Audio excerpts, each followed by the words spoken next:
Did you miss your deadline to renew your Medicaid coverage? You can still send your completed annual review form to Healthy Connections Medicaid. You may be assigned to another health plan, but you can ask to come back to First Choice within 60 days of renewed Medicaid eligibility. It's your family. It's your choice. First Choice is the right choice. Renew and choose us. Visit selecthealthofsc.com/renew to learn more. How's your money feeling? It's about to feel happier with a certificate from Happy Money's partner, Michigan State University Federal Credit Union. Elevate and increase your savings with 18-month terms and only a $500 minimum. And the happiest part? MSU FCU certificates yield 4.5% APY annual percentage yield. Now that's a happier side of money. Elevate your savings. Go to happymoney.com/MSUFCU. That's MSUFCU. Funds insured up to $250,000 by NCUA. The APY is accurate as of the 12/1/2023 dividend declaration date. Early withdrawal penalties do apply. Fees may reduce earnings on the account. Any monthly withdrawals or transfers reduce earnings.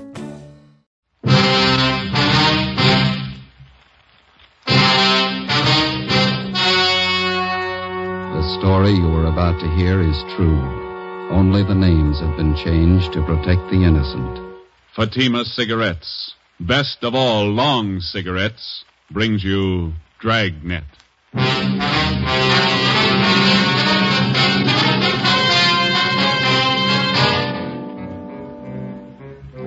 You're a detective sergeant. You're assigned to homicide detail. A woman has been shot to death. The apparent motive, robbery. The killer's still at large. Your job, find him. If you want a long cigarette, smoke the best of all long cigarettes. Smoke extra mild Fatima.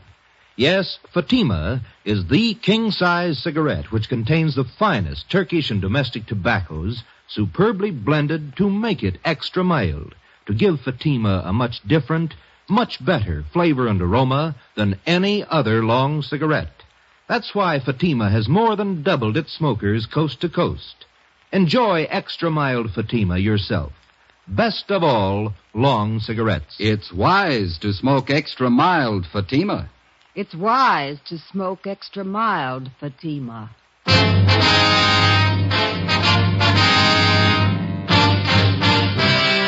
Dragnet, the documented drama of an actual crime. For the next 30 minutes, in cooperation with the Los Angeles Police Department, you will travel step by step on the side of the law through an actual case transcribed from official police files. From beginning to end, from crime to punishment, Dragnet is the story of your police force in action. It was Friday, March 16th. It was damp in Los Angeles. We were working the night watch out of homicide. My partner's Ben Romero. The boss is Thad Brown, chief of detectives. My name's Friday. It was 11:45 p.m. when we got to where we'd parked our car. 2nd and Main. Couple of drops on the windshield. Yeah, I hope it holds off. I was thinking of going out to see the Cubs and Pirates play an exhibition game tomorrow. Guess maybe now I won't. You might be lucky. What's the weatherman say? I don't know.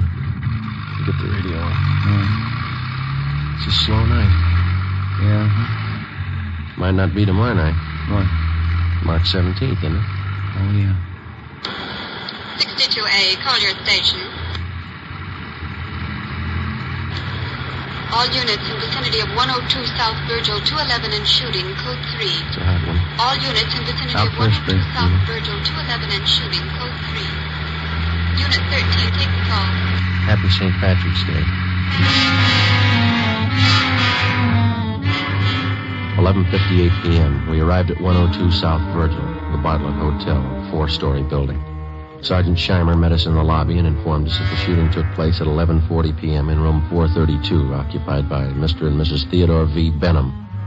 Mrs. Benham was the victim. We went up to the 4th floor where Officer McCready was stationed outside the room. Any witnesses? Only Benham says it was a thief. Did you talk to any of the people on this floor? None of them saw anything. They're all in their rooms. Any other way out of here?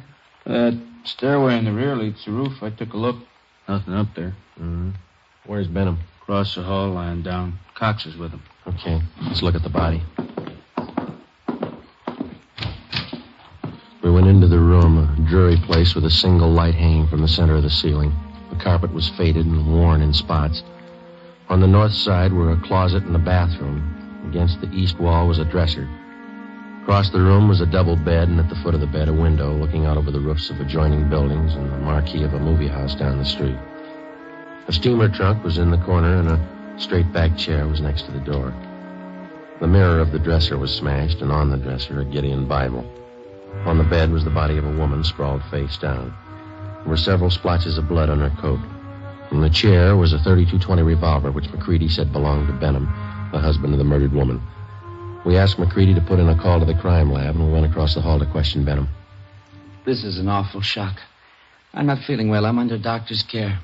Hemophilia. It's an awful shock. Sit down, please. Yes. I don't know what it'll do to me. I should be in a sanitarium right now. We'll see you're taken care of. Lincoln Sanitarium in Eagle Rock. Could you tell us what happened tonight? Why, yes. My wife and I went out to the Sycamore Cafe over in Alvarado. What time was that? Oh, about 9:30. We had a couple of drinks and something to eat. Listened to a piano player, then came home. I unlocked the door, and Elizabeth went in first, went over to the dresser. I just walked over to her when a man stepped out of the closet in back of us. He had a gun. Mm-hmm. Can you describe him? I don't know. Did you see his face? No. He had a blue bandana over his face, and he had a cap on, a blue and white check. Did you notice his clothes? No, I didn't. Anything else? He seemed very nervous, and he wasn't holding the gun still. My wife was opening her purse, and I said, well, I haven't got very much, but I'll give you what we have. And he fired and hit Elizabeth. I pulled my gun from my overcoat and started shooting. Are you in the habit of carrying a gun? No, I'd noticed suspicious-looking men following me lately, so I bought one. Is this the gun here? Yes. Then what happened? Well, I fired all the bullets. I don't know how I missed. The room was small. He kept moving around all the time. Mm-hmm. But I guess I did miss. Then he ran out of the room. About how old would you say this man was? Oh, sir, I haven't the faintest idea. See you a minute, Sergeant? Sure. We'll be back, Mr. Benham. This has been an awful shock to me. Wonder how his wife felt. McCready told us that Sergeant Scheimer had found a woman in the Nevada Hotel next door who might know something. We went next door and questioned Mrs. Caroline Cromwell, a resident of the hotel. She occupied room 415 on the top floor. She told us that about 20 seconds after she heard the shots, she looked out the door of her room and saw a man come down the back stairs, which leads to the roof of the hotel, and enter room 402. She'd seen the man several times and was positive of her identification. Sergeant Scheimer said the man was registered as Jack Morrison. We went to room 402. Try it again. Who's that? Police officers. What do you want? I'd like to ask a couple of questions. I was going to bed. We'd like to talk to you. Won't take very long. All right. What do you want to know? How long you been in your room? About 10 minutes. Why? Where were you? To the movie. Which one? Right down the street. Why are you asking me all these questions? You been drinking? A little. Not much. Mind if we look around a little? I was out all the time. I didn't know nothing about a shooting. And you won't mind if we look around. You won't find nothing here. These all the clothes you got? Yeah? This your coat? Yeah. Yeah. Mm-hmm. You wearing this tonight, were you? No. It's the only coat in the closet. What'd you do with the coat you were wearing? Guess I was wearing that one. Did you spill it? What? The bottle of whiskey? It broke. How? How do I know? Got a hole here in the sleeve. What'd you do with the broken bottle? Threw it away. Where? I don't know. On the street. Joe, I found something. A shirt. Stuck down between the wall and the bathtub. Looks like blood on it. Is this yours? Where's the shirt you wore tonight? Take off your pajama top. Why? Take it off. All right. But I didn't have nothing to do with that shooting next door. What happened to your arm? Guy shot at me. Who?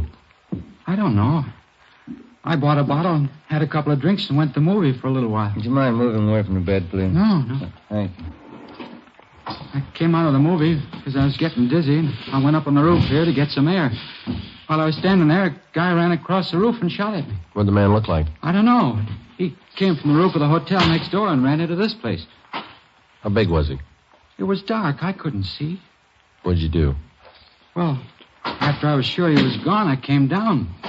I was going to have my arm fixed in the morning. Better get your clothes on.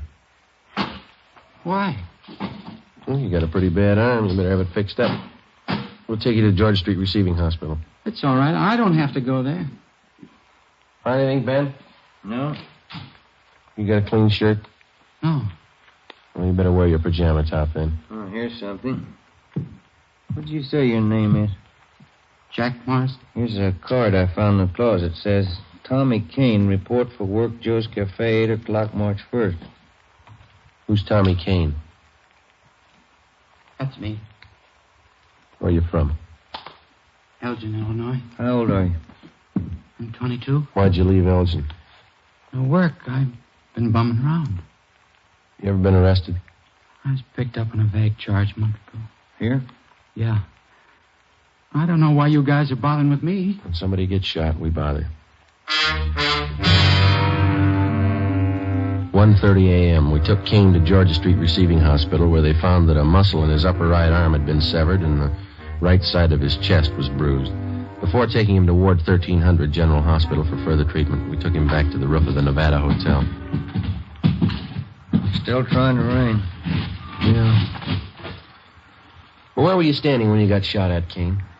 Right over there. I was leaning against the bricks. Where'd the man come from? Out of that door in the other roof. Roof of the Bartlett Hotel? Yeah.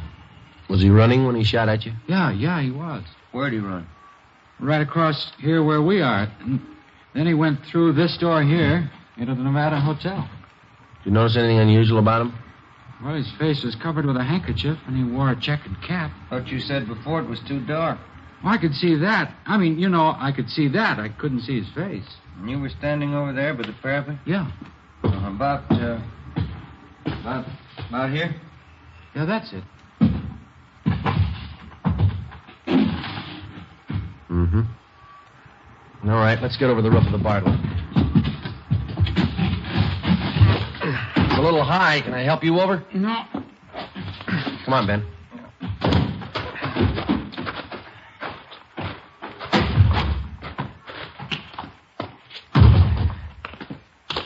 You ever been in this hotel before, Kane? No.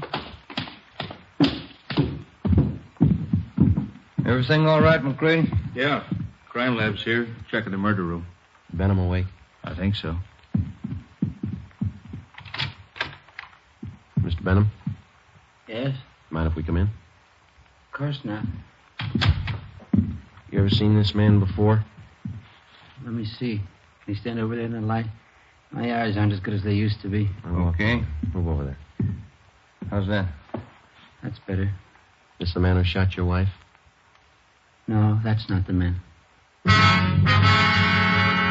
We left instructions for another car to take Theodore Benham to the Lincoln Sanitarium in Eagle Rock.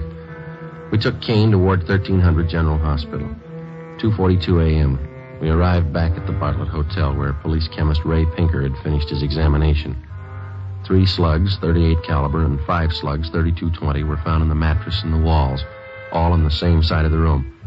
On the floor of the room were found a piece of white cloth and some brown threads.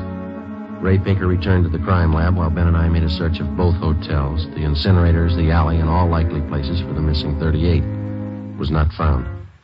3:48 a.m. Ben went to the record bureau to check on any possible criminal record Kane might have had. I went to the crime lab to see what Ray Pinker had found. Nothing on this one. Must have been a clean miss. And nothing on these 4 32-20s. Mm-hmm. Where'd you find those? Dug the 38 out of the window frame. 32-20s are in the south and east walls. How about the others here?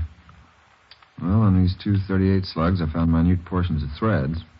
They compare with the dress and coat worn of the deceased. Mm-hmm. Hi. Hey, Ben. I checked Kane's record. He told the truth. Nothing more than a vague charge, huh? No. How's this come? There's threads on 2 of the 38 slugs. And on one of the 32-20s. Same kind of threads? Yeah, same kind. 3220, that's the gun Benham used. Yeah.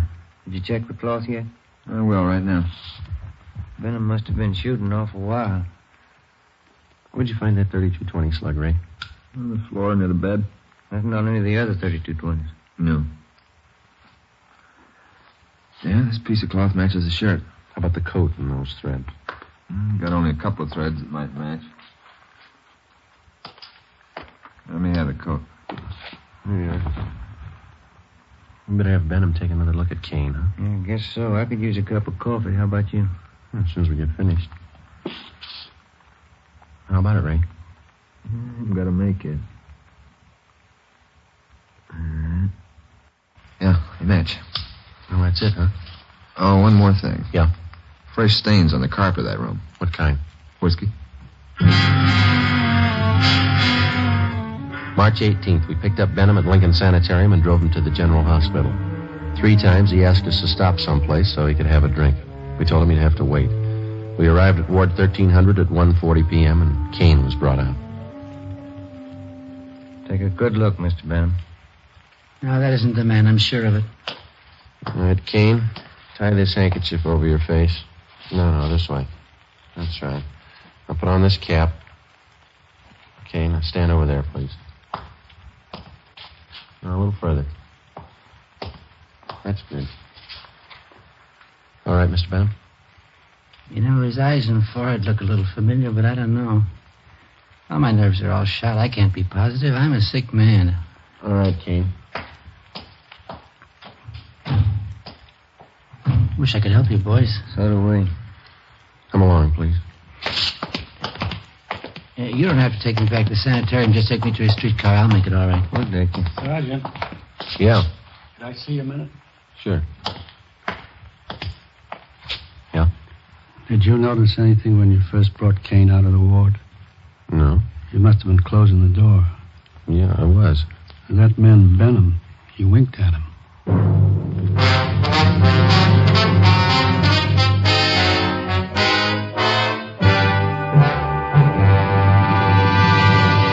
You are listening to Dragnet, the case history of a police investigation presented in the public interest by Fatima Cigarettes. If you smoke a long cigarette, it will be in your interest to listen to a typical case history of a Fatima smoker. It's the case of Dick Hyland, sports columnist for one of the great Los Angeles newspapers. This is his actual signed statement. Do I smoke a lot when I'm reporting a close ball game? You bet I do. Do I still enjoy smoking when the game's over? Right again. Because I smoke a mild cigarette, Fatima. No other king-size cigarette tastes so good, is as mild as Fatima. I agree it's wise to smoke extra mild Fatima. And so do more and more smokers every day. Actual figures show extra mild Fatima has more than doubled its smokers coast to coast. So enjoy extra mild Fatima yourself. The king-size cigarette, which contains the finest Turkish and domestic tobaccos, superbly blended to make it extra mild. You will prefer Fatima's much different, much better flavor. You will agree. It's wise to smoke extra mild Fatima. It's wise to smoke extra mild Fatima. The best of all long cigarettes.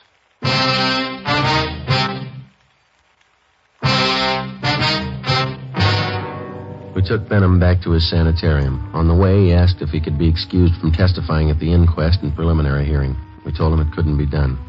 7 p.m. Ben and I returned to the General Hospital and took Kane into a small room adjoining the prison ward.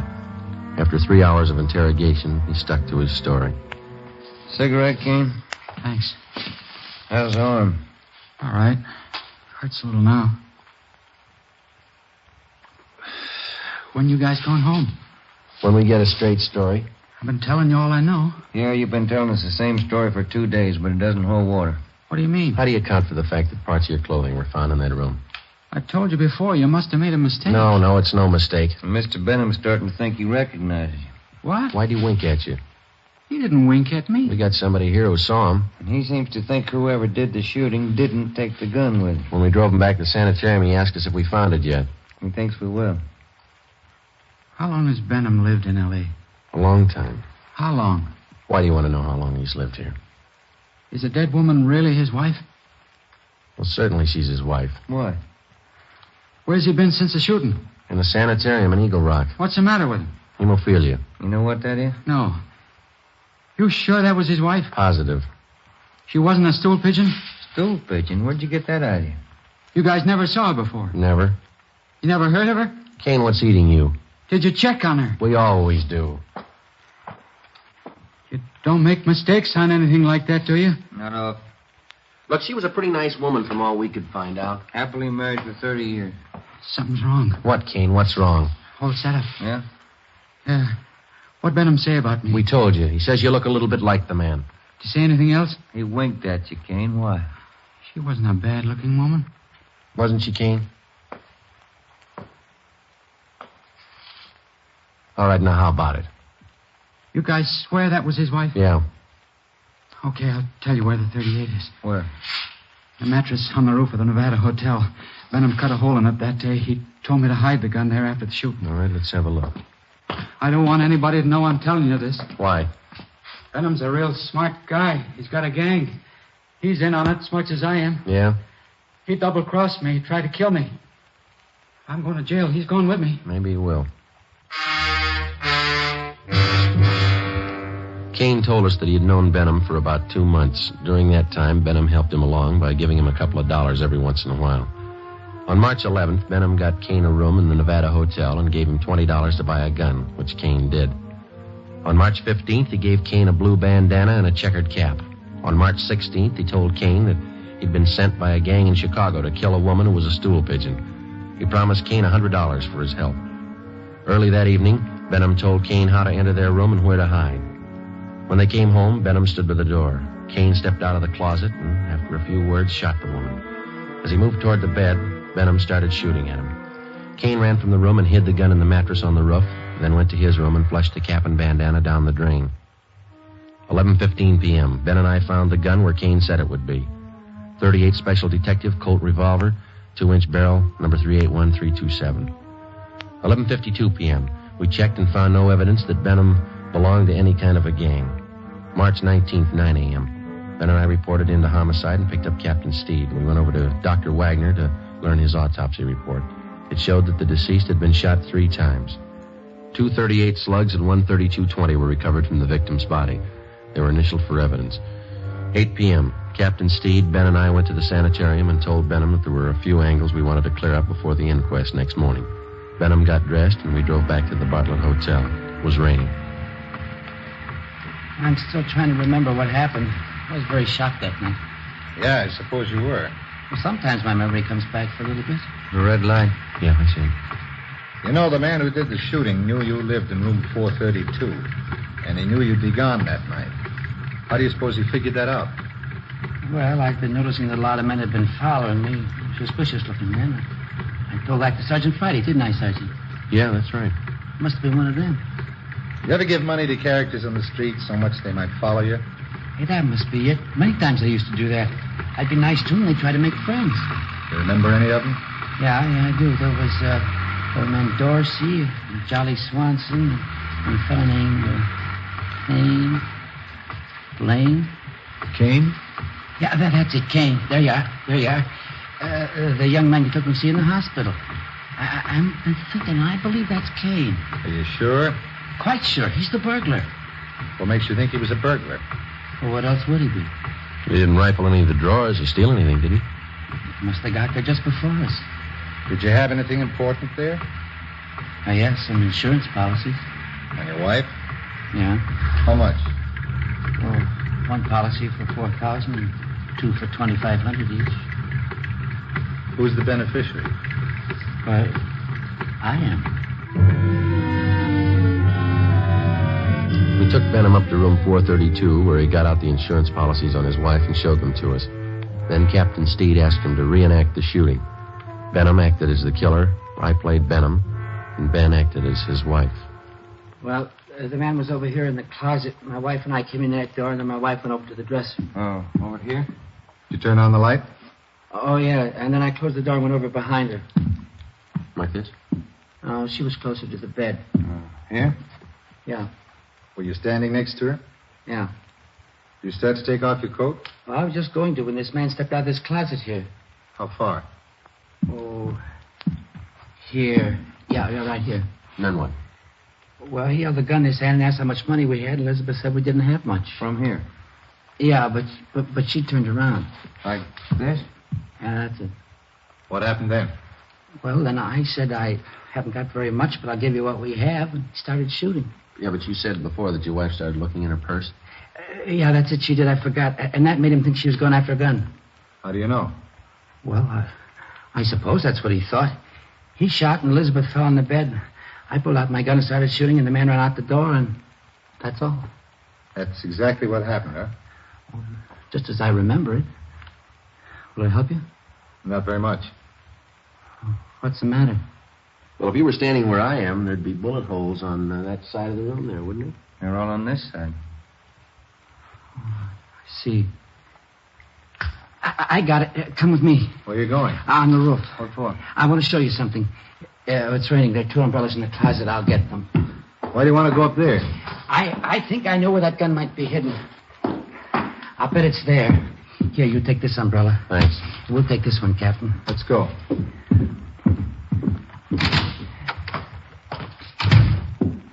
I'll bet it's up there. We'll find it.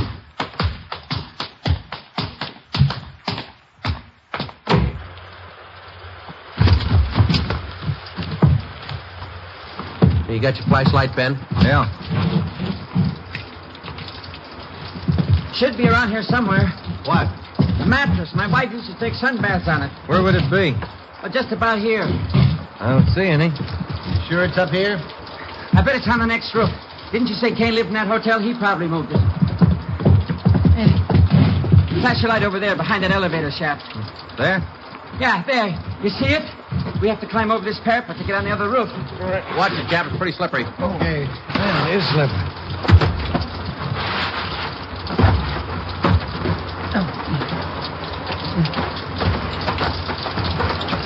This mattress here? That's it. Take a look, Joe. Right. No, nothing here. Did you look all around there? Did you look in the corners? No. Well, that'd be a good place to hide a gun, don't you think? Here, let me see. There might be a hole cut in one of them. No. Maybe the other corner. No. Or maybe this one. Yeah. You see, the mattress has been cut. No. No, it's got to be here. Where is it? It's here, I tell you. It's here. I know it's here. I'll find it. I'll find it. You wait. You'll see. I'll get it. I know it's here. I'll find it. You wait, I'll get it. I'll get it. It's getting wet, Joe. We got the 38. Kane told us about it. You ready to talk? Yeah. Insurance. That why you did it? Yeah. I'm a sick man. Let's go, Benham. On your feet. All right. They played that ball game the other day. Yeah? Who won? Pirates 8-7. Sure do like baseball. Must be a real nice business. Yeah. Fans only yell if they never do it. What's that? Kill the umpire.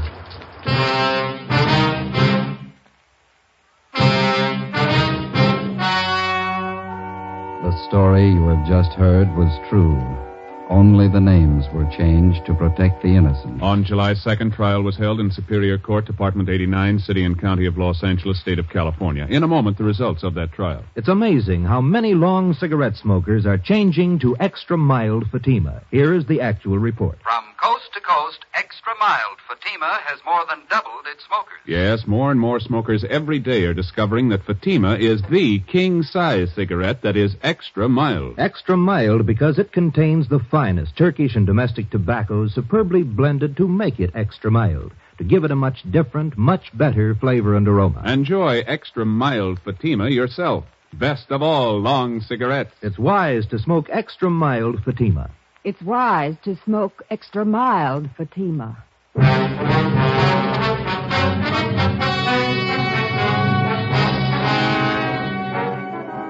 Thomas Kane was convicted of second-degree murder and received a term as prescribed by law. Theodore V. Benham was convicted of first-degree murder and assault with a deadly weapon. He received a life sentence and died in prison 1 year later. You have just heard Dragnet, a series of authentic cases from official files. Technical advice for Dragnet comes from the Office of Chief of Police W.A. Wharton, Los Angeles Police Department. Fatima Cigarettes, best of all long cigarettes, has brought you Dragnet, transcribed from Los Angeles. This is NBC, the national broadcasting company.